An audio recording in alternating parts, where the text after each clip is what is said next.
నేను Venkataramana Reddy, chief technology officer, Chiraharitha limited. మనం గతంలో కూడా ఆయిల్ పామ్ మీద నీటిపారుదల వ్యవస్థ విధానం పైన కొన్ని వీడియోలు చేయడం జరిగింది. ఇప్పుడు యాక్చువల్గా ఇక్కడ ఇది ఎన్టీఆర్ జిల్లా విసన్నపేట తండ్రుపట్ల గ్రామంలో ఇప్పుడు వీరమాచినేని వసంతరావు గారి వ్యవసాయ క్షేత్రంలో ఈ ఆయిల్ పామ్ సిస్టమ్కి, ఆయిల్ పామ్ దానికి ఈ నీటిపారుదల వ్యవస్థని గత 2-3 సంవత్సరాల నుంచి వాడుతూ ఉన్నారు. ఇక్కడ ఎటువంటి ఇబ్బందులు ఉన్నాయి, వారు ఏం పొరపాట్లు జరుగుతున్నాయి ఇందులో తెలుసుకోవడానికి వచ్చాను. వసంతరావు గారు చెప్పండి, మీరు ఎదుర్కొంటున్న సమస్యలు, పొరపాట్లు ఏమన్నా ఉంటే నేను సరిదిద్దడానికి అని వచ్చాను, మీరు మాట్లాడండి. సార్, ఇక్కడ మామూలుగా ఈ సిస్టమ్ పెట్టిన తర్వాత బాగానే ఉంది.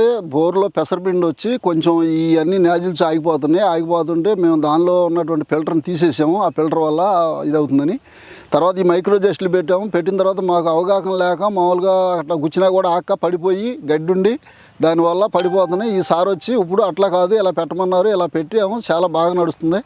ఇది చాలా బాగుందండి. అయితే మీరు పెసరపిండి అన్నారు కదా, ఇప్పుడు బోర్లలో పెసరపిండి రావడం వల్ల ఫిల్టర్ తీసేశారు. అవును. అంటే మీకు ఓన్లీ స్క్రీన్ ఫిల్టర్ ఉంది. ఆ స్క్రీన్ ఫిల్టర్ ఉన్న మెష్ మీద తరచూ అందులో ఉన్న ఇసుక వచ్చి పేరుకపోవడం వల్ల మీకు నీళ్లు రాకపోవడము, దానివల్ల అది తీసేస్తే నీళ్లు బాగొస్తాయని అది తీసేశారు.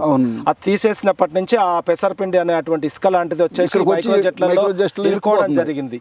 ఈ మైక్రో జెట్లను కూడా తీసేసి మీరు వేరు వ్యవస్థ దగ్గరే డైరెక్ట్ వదిలేశారు. అయితే ఈ పొరపాట్లను సరిదిద్దడం కోసం ఇప్పుడు మేము హైడ్రోసైక్లోన్ ఫిల్టర్ అని ఉంటుంది. ఇసుక లాంటి ఆ పెసరపిండి అనే ఇసుకను ఏదైతుందో అది అందులో ట్రాప్ చేసుకొని ఫ్రెష్ వాటర్ని స్క్రీన్ ఫిల్టర్కి పంపిస్తుంది. అది సరిదిద్దడానికి మేము హైడ్రోసైక్లోన్ ఫిల్టర్లు ఏర్పాటు చేస్తాము అతి త్వరలో, మీకు ఒక 1-10 రోజులలో. ఆ తర్వాత మీరు చేయాల్సింది ఏంటంటే, ఇప్పుడు మైక్రోజెట్లోకి కూడా ఇక ఇసుక రాదు. అదేనండి. అయితే మైక్రోజెట్స్ని చెట్టుకు అటువైపులో ఇటువైపులా 9 దారాలు 270 degreesలో మొత్తం చెట్టు కవర్ అయ్యేటట్టు 9 దారాలుగా ఇప్పుడు పోస్తున్న విధానంలో వాటిని అటు ఇటు నిలబెట్టుకోవాలి మైక్రోజెట్ని. ఇది 9 దారాలు పోస్తున్నప్పుడు గంటకు 50 లీటర్లు పోస్తుంది. ఇది ఒక్కొక్క జట్టు, 2 జట్లు కలిసి 100 లీటర్లు పోస్తాయి. ఇప్పుడు చూడండి, మనం కాసేపు అయింది, మీరు ఇప్పుడు మేము తగిలించి వెంటనే తడిసిపోయింది. అంటే ఈ విధంగా మనం 6 గంటలు రోజుకి 6 గంటలు ఒకసారి పెడితే రోజుకి ఒక రోజున 6 గంటలు నడిపిస్తే మీరు 3 లేదా 4 రోజుల వ్యవధితోటి మళ్ళీ ఒక 6 గంటలు నడపాలి. ప్రతిరోజు నడపొద్దు.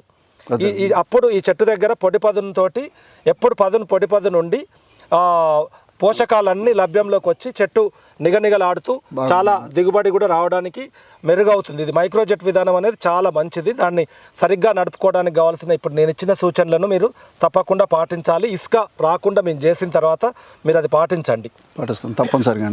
ఇంకా మీకు దీంట్లో జనుము ఇప్పుడు ఇది ఉంది కదండి, ఇప్పుడు మీకు ఇంకా బయటికి పడుతున్నాయి, నీళ్లు బాగా దూరం పడుతున్నాయి అని అనిపిస్తే ఈ చివర్లో ఈ తడిసిన ప్రాంతంలో మొత్తం ఒక జనుము గింజలు పోసేస్తే ఇది 45-50 రోజులు కనుక మీరు పెంచితే ఈ సూర్యరశ్మి ఇందులోకి ఉదయం పూట అటువైపు నుంచి నీడ పడుతుంది, మధ్యాహ్నం ఇటువైపు నుంచి నీడ పడుతుంది, మిట్ట మధ్యాహ్నం చెట్టు నీడ ఉంటుంది. ఈ కలుపు కూడా కొంతమేరకు తగ్గుతుంది అనమాట ఈ నీడ పడ్డప్పుడు. తర్వాత ఈ జనుము అంతా బీకేసి దీన్ని చుట్టుపరిస్తే దానికి ఎరువు అవుతుంది. మరొకసారి మళ్ళీ బయట ఇంకా పెంచుకొని ప్రతిసారి జనుముని ఇట్లా పెంచుకొని జనుము లోపల దడి లోపలనే ఈ యొక్క దారాలు పడేటట్టుగా చేసుకుంటే చాలా బాగా మంచిగా చెట్టుకు బలం సరిపోతుంది. తేమ కూడా వృధా కాకుండా ఆగిద్ది, సూర్యదేశం పడకుండా ఆగుద్ది. అప్పుడు జనుము రొట్ట కూడా మంచి బలం అవుద్ది, దానికి గడ్డి పుట్టకుండా బాగుంటుందండి.